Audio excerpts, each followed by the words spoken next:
Profeta Joel, capítulo 3, vamos ler a partir do versículo 1.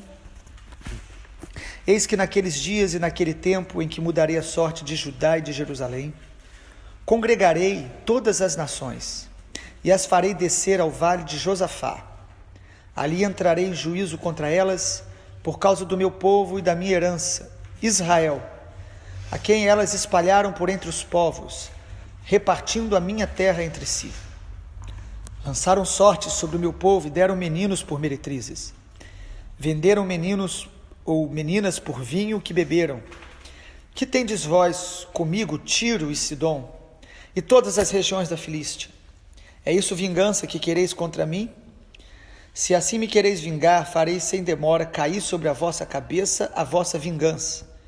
Visto que levastes a minha prata e o meu ouro e as minhas joias preciosas, metestes nos vossos templos, e vendestes os filhos de Judá e os filhos de Jerusalém aos filhos dos gregos, para os apartar para longe dos seus limites. Eis que eu os suscitarei do lugar para onde os vendestes, e farei cair a vossa vingança sobre a vossa própria cabeça. Venderei vossos filhos e vossas filhas aos filhos de Judá, e estes aos sabeus e uma nação remota, porque o Senhor o disse. Proclamai isto entre as nações, apregoai guerra santa e suscitai os valentes. Cheguem-se, subam todos os homens de guerra, forjai espadas das vossas relhas de arado, lanças das vossas podadeiras. Diga o fraco, eu sou forte. Apressai-vos e vinde todos os povos em redor e congregai-vos para ali. Ó Senhor, faze descer os teus valentes. Levantem-se as nações e sigam para o vale de Josafá, porque ali me assentarei para julgar todas as nações em redor. Lançai a foice, porque está madura a seara. Vinde, pisai, porque o lagar está cheio. Os seus compartimentos transbordam, porquanto a sua malícia é grande. Multidões, multidões no vale da decisão, porque o dia do Senhor está perto no vale da decisão. O sol e a lua se escurecem e as estrelas retiram seu resplendor. O Senhor brama de Sião e se fará ouvir de Jerusalém. E os céus e a terra tremerão, mas o Senhor será o refúgio do seu povo e a fortaleza dos filhos de Israel. Sabereis assim que eu sou o Senhor, vosso Deus, que habito em Sião, meu santo monte, e Jerusalém será santa. Estranhos não passarão mais por ela. E há de ser que naquele dia os montes destilarão mosto, os outeiros manarão leite, todos os rios de Judá estarão cheios de águas. Sairá uma fonte da casa do Senhor e regará o vale de Sitim. O Egito se tornará uma desolação e Edom se fará um deserto abandonado, por causa da violência que fizeram aos filhos de Judá, em cuja terra derramaram sangue inocente. Judá, porém, será habitada para sempre, e Jerusalém de geração em geração. Eu expiarei o sangue dos que não foram expiados, porque o Senhor habitará em Sião. O profeta Joel fala acerca do futuro, primeiro do futuro imediato, ou seja, Joel falou acerca do que aconteceria com Israel nos próximos anos. Sabemos que Joel profetizou antes do cativeiro babilônico, então todos os sinais de invasão, de guerra, de juízo, de destruição e de restauração têm uma aplicação imediata para Israel nos tempos das grandes guerras que Israel enfrentou, tanto no cativeiro babilônico, depois os outros impérios que vieram, o Medo-Persa, o grego e depois até o romano. Porém, as profecias elas têm aplicações imediatas e aplicações escatológicas. E é impossível você ler Joel e os outros profetas e não perceber que a linguagem dele não foi só para aquele tempo, mas para o tempo do fim. A expressão dia do Senhor, o dia do Senhor é muito repetida em Joel, assim como nos outros profetas, assim como os apóstolos, assim como o Apocalipse. Ou seja, nós sabemos que essa expressão dia do Senhor, ela tem a ver com dias onde o Senhor manifesta o seu juízo, dias onde o Senhor derrota de maneira explícita todos os inimigos que se levantam contra ele, dia onde o Senhor chama toda a terra para prestação de contas. O dia do Senhor tem acontecido historicamente, mas o dia do Senhor virá de maneira plena na vinda do nosso Senhor Jesus. Ou seja, está muito claro como aplicar esses textos proféticos. É importante entender isso. Quando nós olhamos Joel capítulo 3, nós percebemos algumas coisas. Os inimigos de Deus serão derrotados. No Apocalipse nós vemos os inimigos, a besta, o anticristo. Nós percebemos que eles se levantam, mas o Senhor os derrotará de maneira rápida e sem esforço algum. A palavra do Senhor diz em Tessalonicenses que com o sopro da sua boca o Senhor Jesus matará o anticristo. A ação então dos inimigos de Deus, das trevas, elas só acontecem porque há uma permissão da soberania de Deus, uma permissão por causa do pecado, da iniquidade do homem. Mas o Senhor é claro em toda palavra, dizendo que o dia do juízo virá. O dia da prestação de contas virá. E quando o apóstolo Pedro, quando o apóstolo Tiago, quando os apóstolos escrevem acerca do dia do Senhor, eles geralmente lembram de Sodoma e Gomorra. Eles lembram dos dias de Noé. O próprio Senhor Jesus falou, será como nos dias de Noé. Ou seja, um tempo que antecede de muita iniquidade, de pecado deliberado, de uma aparente indiferença de Deus, como se Deus estivesse deixando tantas coisas malignas acontecendo, mas não, o Senhor está dando tempo a todos os moradores da terra para se arrependerem. O apóstolo Pedro diz isso de maneira muito clara, o Senhor é longânimo, porque alguns dizem, mas está demorando tanto a vinda dele, alguns não dizem isso. O apóstolo Pedro, o Espírito Santo já falou com ele naquele tempo, que isso aconteceria no final dos tempos, mas o Senhor está vindo, e a mensagem então do dia do Senhor, é uma mensagem para preparação da igreja. Quando nós falamos de escatologia, essa palavra que nem todos estão acostumados, fala sobre doutrina do final dos tempos, escatologia. As pessoas às vezes querem saber fatos, informações, curiosidades. Isso não leva a nada. Quando a Bíblia fala sobre a escatologia, a preocupação do Espírito Santo é que a igreja esteja preparada.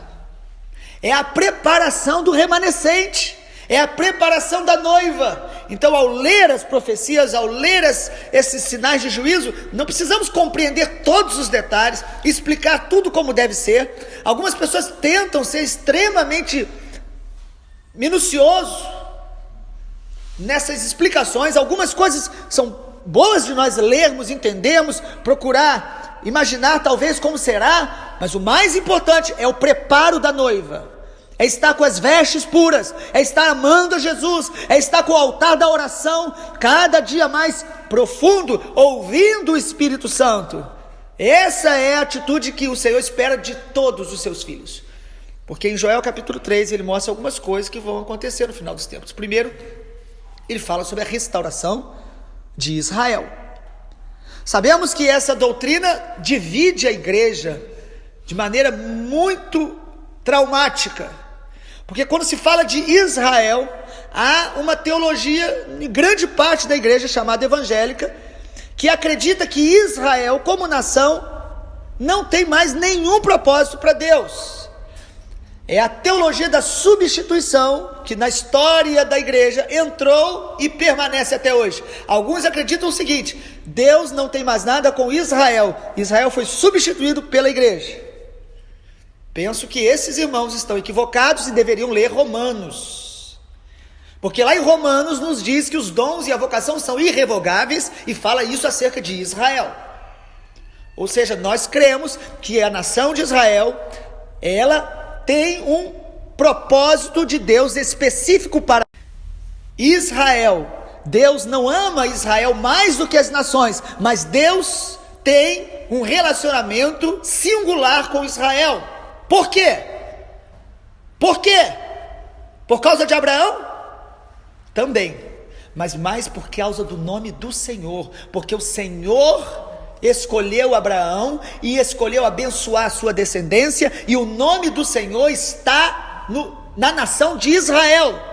Por que do ódio? Por que do ódio das nações ao redor? Por que do ódio das nações historicamente? Por que da ira contra a nação de Israel? Porque o nome do Senhor está ligado a Israel. Israel é uma nação que Deus escolheu com um chamado particular, para através deles vir o Messias. A Bíblia diz, a salvação vem dos judeus. O Senhor Jesus era judeu. Então todos os judeus, eles são de alguma maneira mais especiais e salvos pelo fato de serem judeus? De maneira nenhuma. E o apóstolo Paulo fala isso aos romanos: só é salvo quem crê em Jesus e se rende a Jesus. Só é salvo pelo sangue de Jesus. E quando o judeu se converte a Jesus, ele é salvo. Mas o texto diz de uma restauração então a Israel.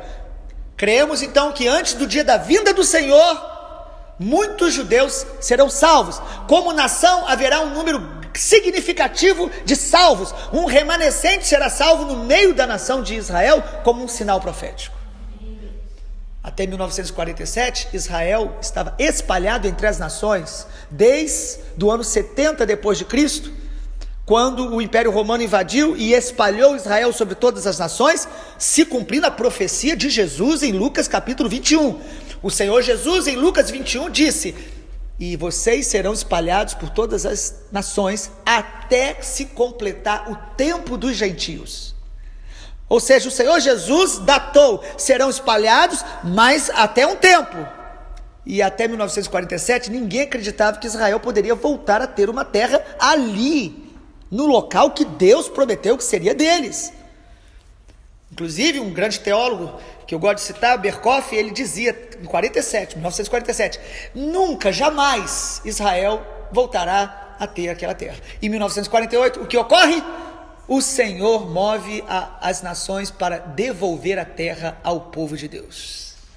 Sinal da nossa geração, alguns aqui, talvez, sinal da volta do Senhor. O Senhor está voltando. Ano que vem completa quantos anos? 70 anos, uma geração. Quando Jesus vai voltar? Ninguém sabe a data, o dia. Se alguém marcar, está equivocado, mas a Bíblia diz que nós perceberemos o tempo próximo. Os filhos de Deus estarão acordados, estarão percebendo, estarão discernindo o que está perto, e nós estamos ouvindo isso em todos os lugares. O Senhor está falando aos seus filhos, o Senhor está voltando. Mas o Senhor tem esse sinal, restauração de Israel. Joel vai falar disso várias vezes. Israel. Segundo, o texto também diz que as nações serão julgadas. Haverá um grande julgamento sobre as nações, quanto ao que elas pecaram contra Deus, quanto ao que elas fizeram contra Israel. Ou seja, o Senhor vai trazer juízo. O texto fala de sinais no céu. Os irmãos já viram várias vezes que os sinais dos céus que vão acontecer, sinais no sol, na lua, tipos de sinais que o profeta Joel viu, e aí fala desse tempo do fim, já na vinda do Senhor. E sobretudo, o mais importante, o Senhor fala do estabelecimento do reino de Deus. O reino de Deus se estabelecendo. Alguns creem no reino milenar, 1000 anos de paz sobre a terra. Alguns creem que a volta do Senhor Jesus vai estabelecer um reino eterno, a nova Jerusalém, não mais nesse plano da terra. Amado, esses debates são interessantes e devem ser realmente de maneira legítima discutidos entre nós, mas o mais importante é estarmos preparados para a vinda do Senhor, para que estejamos com Ele eternamente. O Senhor Jesus declarou: na casa do meu Pai há muitas moradas, eu vou preparar lugar. O chamado da noiva é estar preparada para o dia do Senhor, para o dia da vinda do noivo. É estar preparada todos os dias, porque o Senhor pode voltar hoje, o Senhor pode voltar daqui a 1 ano, mas o Senhor também pode voltar, porque Ele volta de maneira histórica na vida daqueles que são chamados para estar com Ele. Nós precisamos estar preparados em oração, santidade, temor e anunciando o Evangelho a todas as nações da terra, porque para o Senhor voltar, só falta a igreja se posicionar para apressar a vinda do Senhor. Como Pedro diz isso, nós apressamos a vinda do Senhor, numa vida incendiada pelo amor do Senhor e anunciando o Evangelho às nações, aos povos. Você ouviu falar que tem uma cidade, que tem um lugar, que tem uma tribo, que tem uma nação, onde o Evangelho é pouco conhecido, você precisa fazer algo. Não podemos fazer por todos, mas adote 2, 3, para orar de maneira séria, contínua, diária. Para orar, ser canal de Deus para que o evangelho chegue lá. Para ajudar, procurar saber se há algum missionário lá, ajudar a semear em algum lugar. E para dizer ao Senhor, eis-me aqui. Essa talvez seja a fase mais difícil para alguns. Eis-me aqui, envia-me a mim. O Senhor pode te enviar? Ele é poderoso para isso? Alguns creem que Jesus pode salvar, levar para o céu, mas não creem que Jesus pode enviar. Colocam sempre limites para o Senhor. Nem todos vão, até porque para alguém ir tem que alguém ficar. Como irão se não há quem envie? Mas nós não podemos ser indiferentes.